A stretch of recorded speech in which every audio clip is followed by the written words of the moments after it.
Good evening friends. இந்த ஆடியோவில் சில பேர் கேட்டிருக்க ஈக்விட்டி ஷேர்ஸை பற்றி பார்க்கலாம். ஃபஸ்ட்டு இந்த ஐடிபி பேங்க்கை பற்றி கேட்டிருக்காங்க. ஐடிபி வந்து 92 ரூபாயில் இப்போ ரீசெண்டாக லோ வந்துட்டு இந்த ஸ்டாக்ஸ் இப்போ தான் ஏறிக்கிட்டு இருக்குது. எது வரையும் ஏறிக்கிட்டு இருக்குன்னா, இப்போ அது ட்ரேட் ஆகிற ப்ரைஸ் வந்து 100 ரூபாயில் இருக்குது. ஸோ இது ஃபர்தராக இன்னும் எனக்கு தெரிஞ்சு மேலே போகும் அப்படின்ற மாதிரி தான் தோணுது. ஏன்னா ஆர்எஸ்ஐ ஒன் டே கண்டியில் 55 இருக்குது. டெக்னிக்கலாக பார்த்தா இங்கேருந்து அது மேலே பவுன்ஸ் ஆகும் அப்படின்ற மாதிரி தான் எனக்கு தோணுது. அதுக்கு ஃபஸ்ட்டு ரெசிஸ்டண்ட் எங்கே இருக்குன்னா, ஃபஸ்ட்டு ரெசிஸ்டண்ட் வந்து 105 இருக்குது, 104 இருக்குது, அதுக்கப்புறம் 106 இருக்குது. ஸோ பக்கத்தில் தான் இருக்குது. இது பெரிய லெவலெல்லாம் மூமெண்ட்டும் இருக்காது. அதாவது மற்ற ஸ்டாக்ஸில் இருக்க மாதிரி ஹை வெலாட்டிலிட்டிலாம் இருக்காது. ஒரு நாளைக்கு மேக்ஸிமம் மினிமம் அந்த ரேஞ்சில் தான் ஆடும் இந்த ஐடிபிஐ பேங்க்கு. இது எனக்கு தெரிஞ்சு இது பவுன்ஸ் ஆகக்கூடிய இடத்துல தான் இருக்குது. இதோட 52 வீக் லோ வந்து 65 ரூபா, ஹை வந்து 106 ரூபா 97 பைசா. அதாவது இங்கேருந்து இன்னும் ஒரு 7 ரூபா, அதான் நான் சொன்ன மாதிரி ஒரு 7 ரூபா. ஏன்னா ரெசிஸ்டண்ட்டு 103லேயும் 106லேயும் இருக்குதுன்னு சொன்னேன்ல, அதுதான் அதுக்கு ரெசிஸ்டண்ட்டாக இருக்குது. இதோட பிஇ ரேஷியோலாம் நம்ம செக் பண்ணால்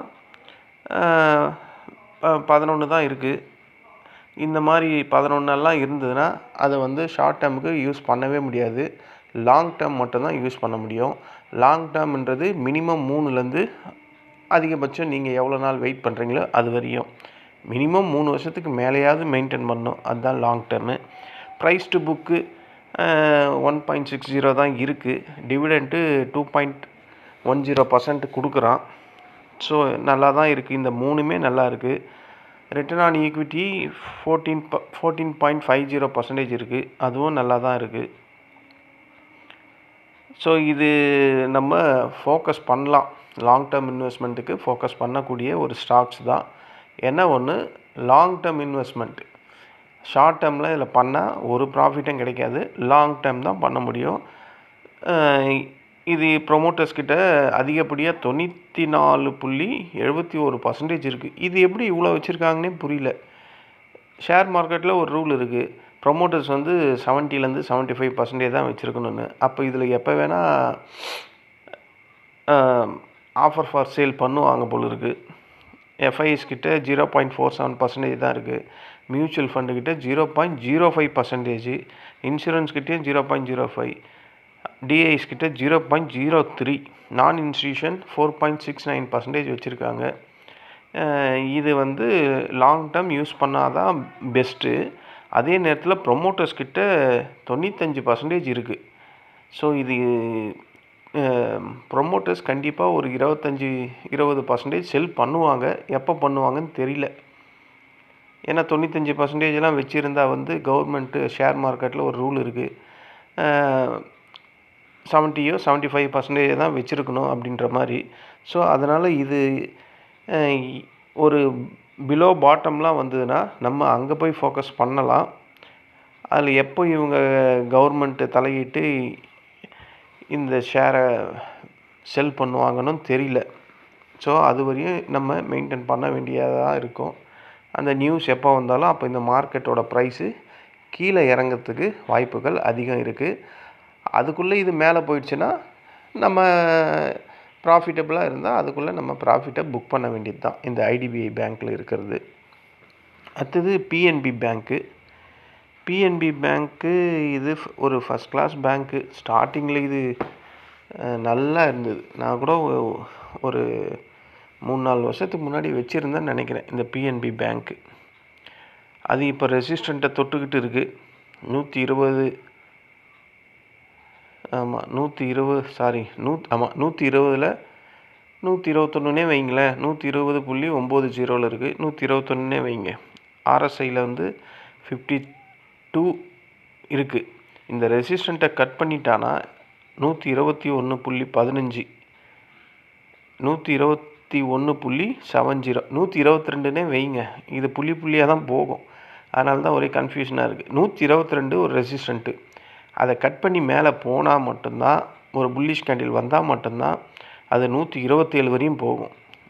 இந்த ரெசிஸ்டண்ட் பக்கத்துலேயே தான் இருக்குது, ஒரு 2 பாயிண்ட்லேயே இருக்குது. இந்த 2 பாயிண்ட்டை கட் பண்ணி மேலே போய் ஒரு புல்லிஷ் கேண்டில் வந்தால் இது 127 வரையும் போகும். இந்த பிஎன்பி பேங்க்கு இவன் இப்போ தான் 116 115 டச் பண்ணிட்டு மேலே ஏறிக்கிட்டு இருக்கு. டெக்னிக்கலாக பார்த்தா இது இந்த ரெசிஸ்டண்ட்டை கட் பண்ணி மேலே வந்தால் கண்டிப்பாக நான் சொன்னேன் அந்த 128, அதாவது 127.69 128னே வைங்க, அதை போய் டச் பண்ணோம். இவனோட 52 வீக் லோ 85, ஹை வந்து 127, அதான் நான் சொன்னேன்ல அந்த லெவல்ஸு. இதோட ஃபண்டமெண்டல் பார்த்தா பிஇ ரேஷியோ 8.80. ஸோ இந்த பிஇ ரேஷியோ பார்க்கும் போதே தெரிஞ்சு போச்சு இது லாங் டேர்ம் தான் பண்ண முடியும். ப்ரைஸ் டு புக்கு 1 தான் இருக்குது. ஸோ இதுவும் லாங் டேர்ம் பண்ணுறதுக்கான சூட்டபுளான ஷேர் தான். டிவிடெண்ட்டு 2.40% கொடுக்குறான். ரிட்டர்ன் ஆன் ஈக்விட்டி 12% கிட்ட இருக்குது. ஸோ நல்லா தான் இருக்குது. இதுவும் லாங் டேர்ம் தாங்க பண்ண முடியும். இதில் ப்ரொமோட்டர் ஹோல்டிங் வந்து 70% இருக்குது. இதெல்லாம் பாருங்கள் 70 கிட்ட இருக்குது. ஸோ அந்த ஐடிபிஐ மட்டும் 95 கிட்ட இருக்குது. அது கண்டிப்பாக செல் பண்ணுவாங்க, எப்போ பண்ணுவாங்கன்னு தெரில, அதனால தான் சொன்னேன். எஃப்ஐ வந்து ஒரு 5.25% வச்சுருக்காங்க. மியூச்சுவல் ஃபண்டு ஒரு 5.5% வச்சுருக்காங்க.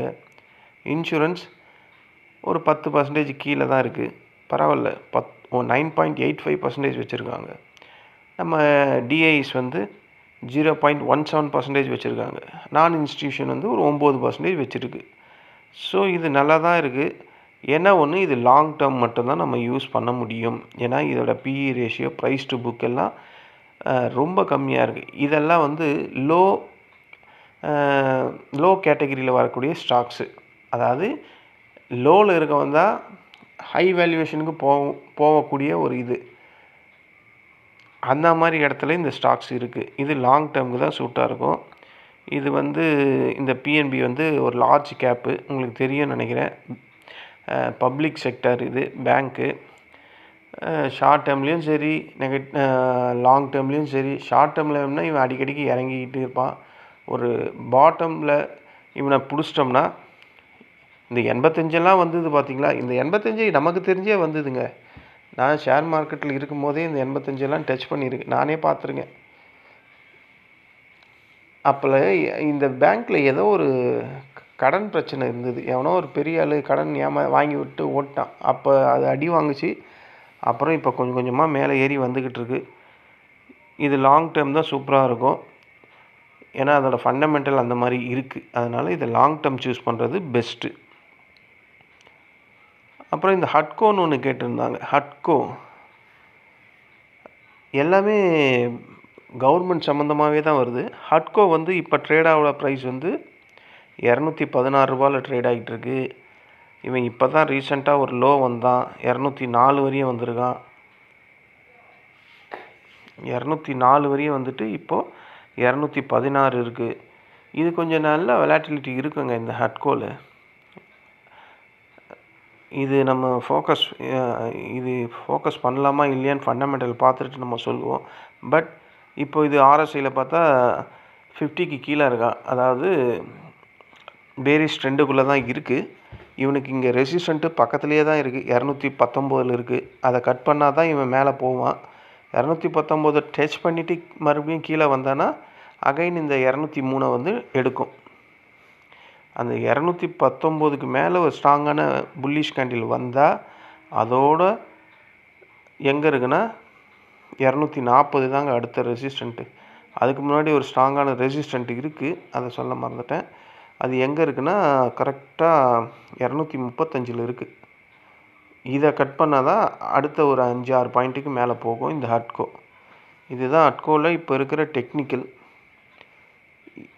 இவனோட 52 வீக் லோ வந்து 158, ஹை வந்து 254. ஸோ இது இங்கே இருந்து இன்னும் ஃபர்தராக போகிறதுக்கான வாய்ப்பு இருக்குது. இது மிட் கேப் நிஃப்டியில் வரக்கூடியது. இதோட பிஇ ரேஷியோ செக் பண்ணால் 15 தான் இருக்குது. ப்ரைஸ் டு புக்கு 2.40 இருக்குது. டிவிடெண்ட்டு 2.83% கொடுக்குறாங்க. ஆர்ஓசி ஆர்ஓஇலாம் நல்லா தான் இருக்குது. இதுவும் லாங் டேர்ம் மட்டும்தான் ஃபோக்கஸ் பண்ண முடியும். ஆனால் இது ஷார்ட் டேர்மில் வெலாட்டிலிட்டி அதிகமாக இருக்கும். இவனோட சார்ட்டை நம்ம பார்த்தா ஷார்ட் டேர்மில் நல்ல ஹை வெலாட்டிலிட்டியாக இருக்குது. லாங் டேர்மில் பார்த்தா ஒரு ரேஞ்சு போயிட்டு அங்கேருந்து அவன் இறங்கிக்கிட்டு தான் இருக்கான். சார்ட்டை பார்த்தா அப்படி தான் எனக்கு தோணுது. ஏன்னா எந்த ஒரு ஹை ரேஞ்சிலையுமே அவன் சஸ்டெயின் பண்ணவே இல்லை. போகிறான், ஹைட்டு போகிறான், 240 வரையும் போகிறான், அப்புறம் இறங்குறான். மறுபடியும் அந்த 240 கிட்ட போகிறான், இறங்குறான். அது மாதிரியே பல தடவை போயிட்டு வந்து இந்த ஹட்கோ வந்து கீழே இறங்குது. ஸோ இவன் வந்து லாங் டேர்முக்கு சார்ட்டை வச்சு பார்த்தா லாங் டேர்முக்கு இவன் சூட் ஆக மாட்டான். பட் ஃபண்டமெண்டல் பார்த்தா லாங் டேர்முக்கு தான் பெஸ்ட்டாக இருக்குது. ஆனால் ப்ரைஸ் ஆக்ஷன் அந்த இதுவில் நம்ம செக் பண்ணி பார்த்தா லாங் டேர்மில் இவனால் ஹோல்ட் பண்ணி ஃபர்தராக மேலே போகவே முடியல. இது ஏன்னா இந்த ப்ராப்ளம் அவனுக்கு இந்த வருஷம் ஃபுல்லாகவே அப்படி தான் இருக்குது. 254 வரையும் போகிறான், அதுக்கப்புறம் அடுத்த லோ வந்து பிரிண்ட் பண்ணுறான், போகிறான் வரான், லோவை பிரிண்ட் பண்ணுறான். அந்த மாதிரி தான் இருக்குது இந்த ஹட்கோ. ஸோ இது ஷார்ட் டேர்முக்கு அதாவது இதை எப்படி வாங்கணுன்னா ஒரு பாட்டத்தில் வாங்கிக்கணும். RSI 25-30 இருக்கும்போது எப்போ அகைன் RSI 70 50 அந்த ரேஞ்ச் எல்லாம் போதும், அங்கெல்லாம் இவனை பிடிச்சி விற்றுடணும். ஏன்னா இந்த மாதிரி ஸ்டாக்ஸை லாங் டேர்மும் வச்சுருக்க முடியாது. லாங் டேர்மில் பார்த்தா இவன் ப்ரைஸ் ஆக்ஷன் பிரகாரம் வந்து லாஸ் தான் பண்ணுறான். ஷார்ட் டேர்மில் தான் இன்க்ரீஸ் ஆகுது இந்த ஹட்கோ. ஸோ இதுவும் ஒரு கவர்மெண்ட் செக்டார் தான் நினைக்கிறேன் ஹட்கோ. ஸோ இப்போ நம்ம பார்த்த நாலுமே ஒன்லி கவர்மெண்ட் செக்டார் தான். ஹட்கோ ஒரு கவர்மெண்ட்டு, ஆக்சிஸ் பேங்க்கு ஒரு ப்ரைவேட்டு. ஆனால் இது ப்ரைவேட் பேங்க்கு. அடுத்த இது வந்து ஆக்சிஸ் பேங்க்கை பற்றி கேட்டிருக்காங்க. ஆக்சிஸ் பேங்க்கு வந்து ஒரு ப்ரைவேட் செக்டரு. இது எப்படி இருக்குதுன்னு செக் பண்ணிவிடுவோம். ஆக்சிஸ் பேங்க்கோட கரண்ட் ப்ரைஸ் வந்து 1225 இருக்குது. இவன் வந்து இப்போ தான் ஒரு லோவை ஃபிக்ஸ் பண்ணிட்டு மேலே போயிட்டுருக்கு. இவனுக்கு இங்கே ஒரு சப்போர்ட் ஒன்று இருக்குது. எங்கே இருக்குன்னா 1218 இருக்குது ஒரு சப்போர்ட்டு. அதுக்கப்புறம் அடுத்த சப்போர்ட் எங்கே இருக்குன்னா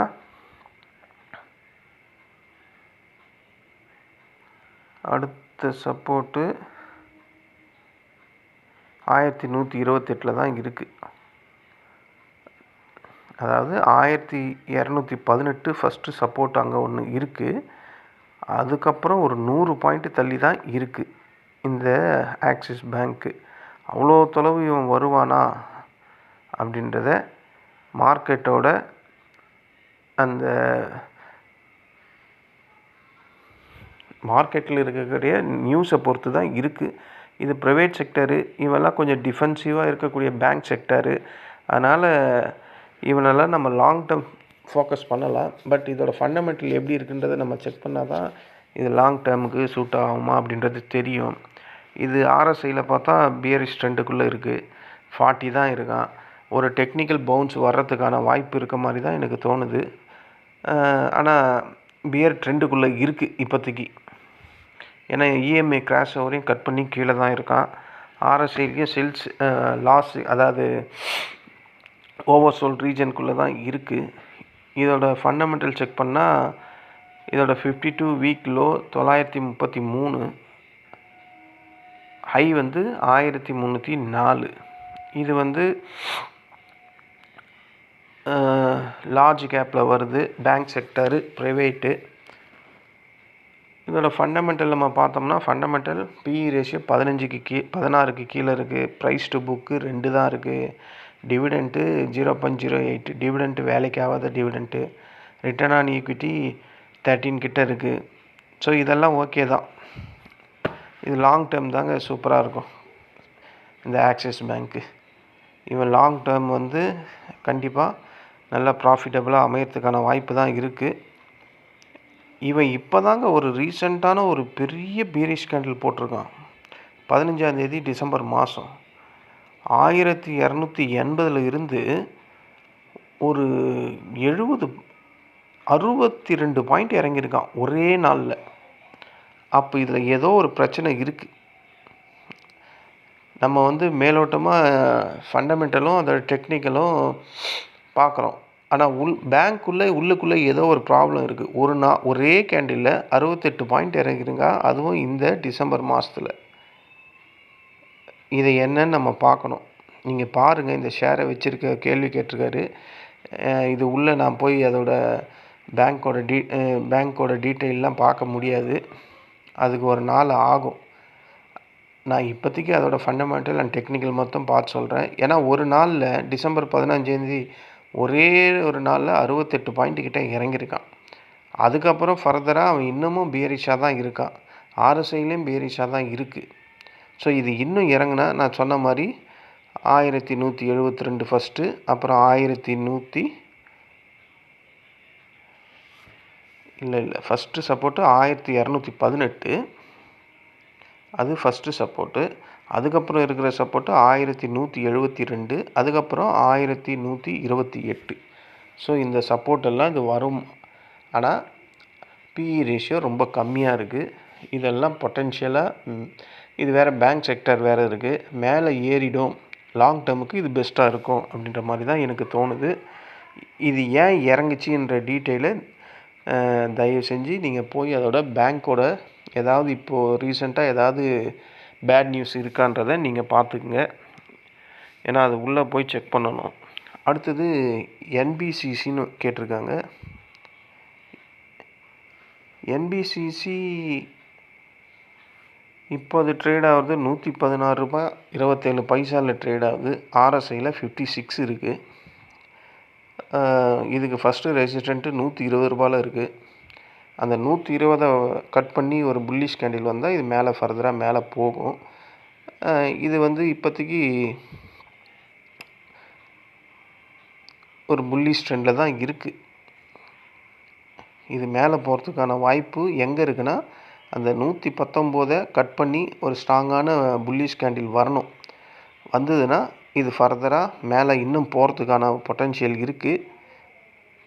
இல்லை கீழே இறங்குச்சுன்னா அகைன் அந்த பழைய ரேஞ்ச் இருக்குது பார்த்தீங்களா, பழைய ரேஞ்ச் எவ்வளோ வந்தால் அந்த 106, 107 அந்த ரேஞ்சு. இவன் இந்த 119க்கும் இந்த 106, 107 இந்த ரெசிஸ்டண்ட்டுக்கும் இந்த சப்போர்ட்டுக்கும் தான் ஓடிக்கிட்டு இருக்கான். எப்போத்துலேருந்து ஓடிக்கிட்டு இருக்கான்னா,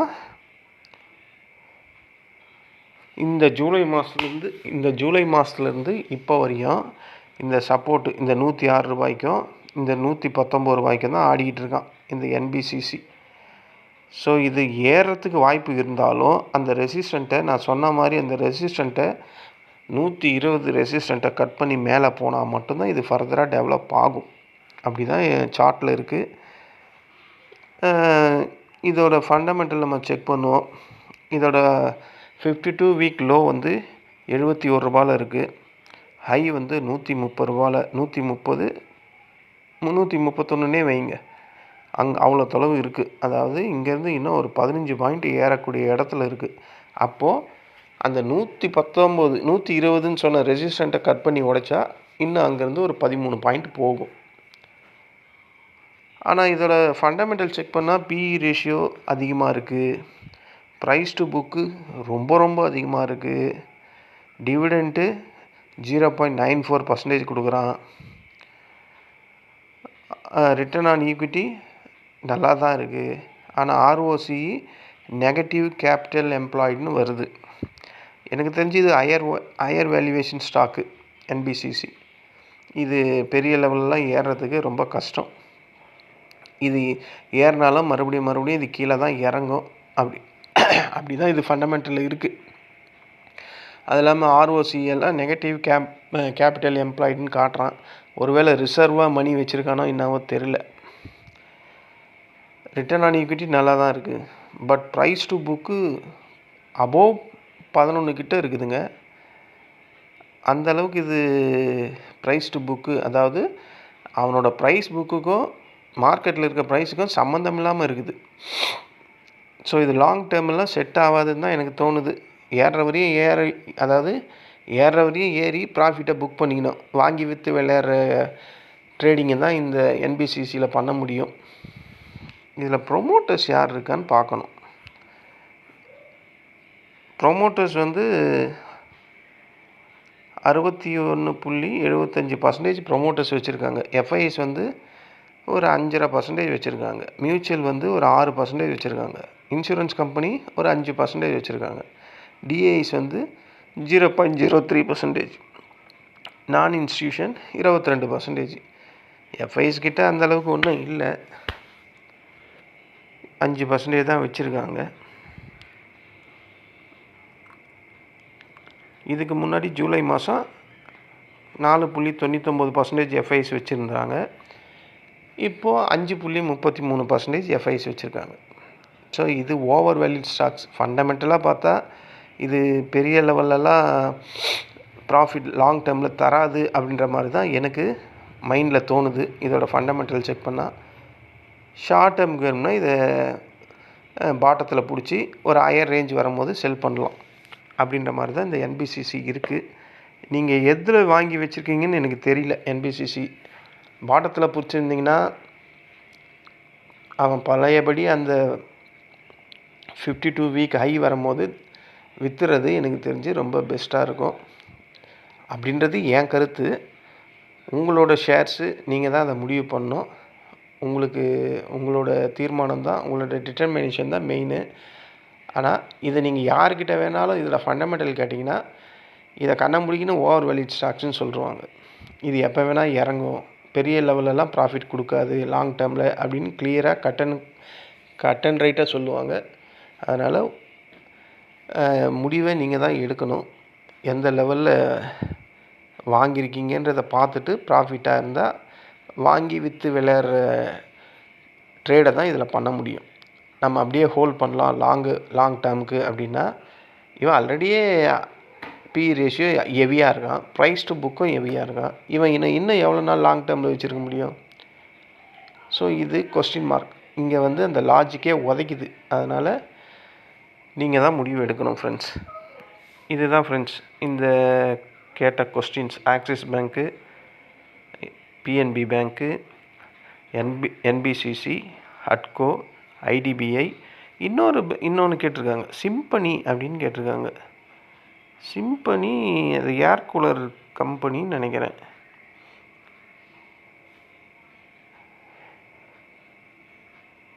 ஒரு நிமிஷம், இன்னும் சிம்பனியே வரமாட்டுது. வந்துடுச்சு. சிம்பனி இப்போ ட்ரேட் ஆகிற ப்ரைஸ் வந்து 840 ரூபாயில் இருக்குது.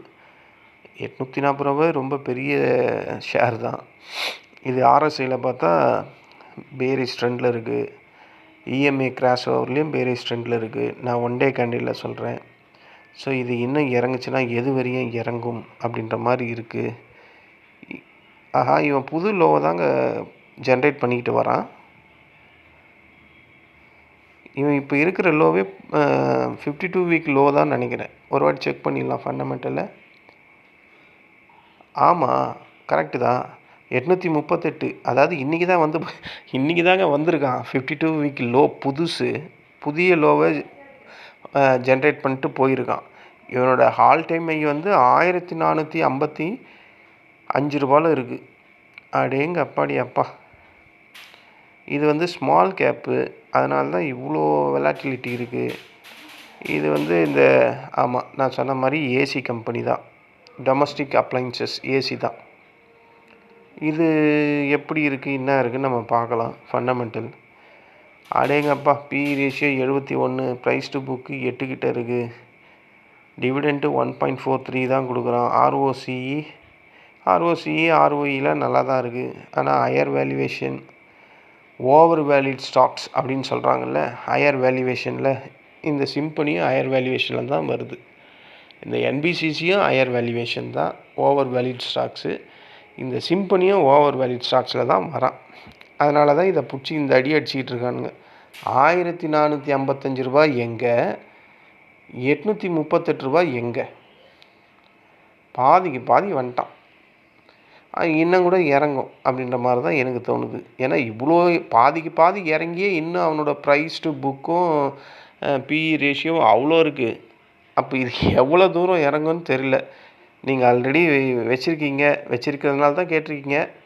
இது எனக்கு தெரிஞ்சு இன்னும் கூட இறங்கிறதுக்கு தான் வாய்ப்பு இருக்குது. அது அந்த இறங்குற லெவல் சொன்னேன்ல, அது இறங்குற லெவல் இப்போ நம்ம ஃபிக்ஸும் பண்ண முடியாது. ஏன்னா இவன் இறங்குற ஒவ்வொரு லெவலுமே புது புது லோ. இன்றைக்கி தான் அந்த புது லோவை க்ரியேட் பண்ணியிருக்கான். இன்றைக்கி பண்ணலை, இன்றைக்கி பண்ணலை. என்னைக்கு பண்ணிக்கிறான்னா 19ஆம் தேதி டிசம்பர் மாதம் பண்ணியிருக்கான். ஸோ இது இன்னமும் கீழே இறங்கும். எது வரையும் இறங்குன்னா RSI 25, 20 வரையும் இறங்கிறதுக்கு வாய்ப்பு இருக்குது. RSI 20, 25லாம் வர மாதிரி இருந்தால் இவன் 780 ரூபா வரையும் இறங்கணும். அங்கே வேணால் இவனை ஃபோக்கஸ் பண்ணலாம். அதுக்கப்புறமும் இவனோட அந்த இதெல்லாம் எப்படி இருக்குதுன்னு செக் பண்ணணும். ஃபண்டமெண்டல் 780லாம் வரும்போது நம்ம இவனை அங்கே பார்க்கலாம். நீங்கள் கொஞ்சம் கொஞ்சமாக இதில் ஆவரேஜ் பண்ணுங்கள். ஆல்ரெடி பல்காக வச்சுருந்தீங்கன்னா உங்கள் நிலைமை கவலைக்கிடமாக தான் இருக்கும் இந்த ஷேரில். இதுதான் ஃப்ரெண்ட்ஸ் நீங்கள் கேட்ட இந்த ஷேர்ஸை பற்றிய டீட்டெயில்ஸ். இது உங்களுக்கு கண்டிப்பாக யூஸ்ஃபுல்லாக தான் இருக்கும்னு நம்புகிறேன். எந்த ஒரு ஷேரை நீங்கள் வாங்கிறதுக்கு முன்னாடி நான் பல தடவை சொல்கிற மாதிரி அந்த ஷேரோட போய் அதோட PE ரேஷியோ தயவு செஞ்சு செக் பண்ணுங்கள். பாருங்கள், ஒவ்வொரு ஸ்டாக்குமே ஹையர் வேல்யூவேஷனில் இருக்கிறதுல தான் நம்ம ஜனங்க முக்கால்வாசி பேர் இருக்காங்க. ஒரு 4 ஸ்டாக்ஸ் தான் நல்லா இருந்தது. அந்த IDBI, அப்புறம் அந்த PNB, அப்புறம் அந்த ஆக்சிஸ் பேங்க்கு, அப்புறம் அந்த HUDCO, இதெல்லாம் நல்லா தான் இருக்குது. இதெல்லாம் லாங் டேர்ம் பண்ண முடியும். இந்த NBCC, இந்த சிம்பனி, இதெல்லாம் வந்து இப்போ இருக்கிற கரண்ட் பொசிஷனே ஹையர் வேல்யூவேஷனில் இருக்குது. இதில் நம்ம இன்னும் எவ்வளோ நாள் வெயிட் பண்ணால் அது இன்னும் எவ்வளோ போகும்னு எந்த லாஜிக்கில் நம்ம வெயிட் பண்ணுறதுனே எனக்கு புரியல. ஏன்னா இப்போ இருக்கிற ப்ரைஸ் டு புக்கே 11க்கு மேலே இருக்கான். PE ratio price to earning வந்து 50, 58, 60 கிட்ட இருக்குது. இதுக்கு மேலே அது என்ன க்ரோத் ஆகணும்னு எனக்கு ஒன்றும் புரியல. இதுதான் இந்த ஸ்டாக்ஸில் இருக்கக்கூடிய current situation and fundamental and technical levels. சரி ஃப்ரெண்ட்ஸ், இந்த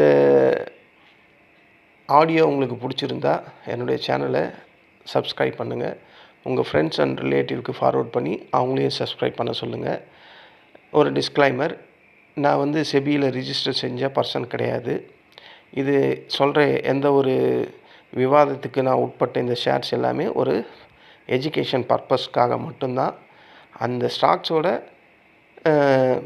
கரண்ட் பொசிஷன் என்னவாக இருக்குது, அது எங்கே வந்தால் சப்போர்ட் எடுக்கும், எங்கே போனால் கீழே இறங்குன்ற மாதிரி தான் நான் டிஸ்கஸ் பண்ணியிருக்கேன். இதில் நான் எந்த ஒரு ஈக்விட்டி ஷேர்ஸை வாங்கிறதுக்கோ விற்கிறதுக்கோ ரெக்கமெண்டேஷன் பண்ணவே இல்லை. இந்த முழு ஆடியோ நீங்கள் கேட்டிருந்தால் கண்டிப்பாக உங்களுக்கு தெரிஞ்சிருக்கும்.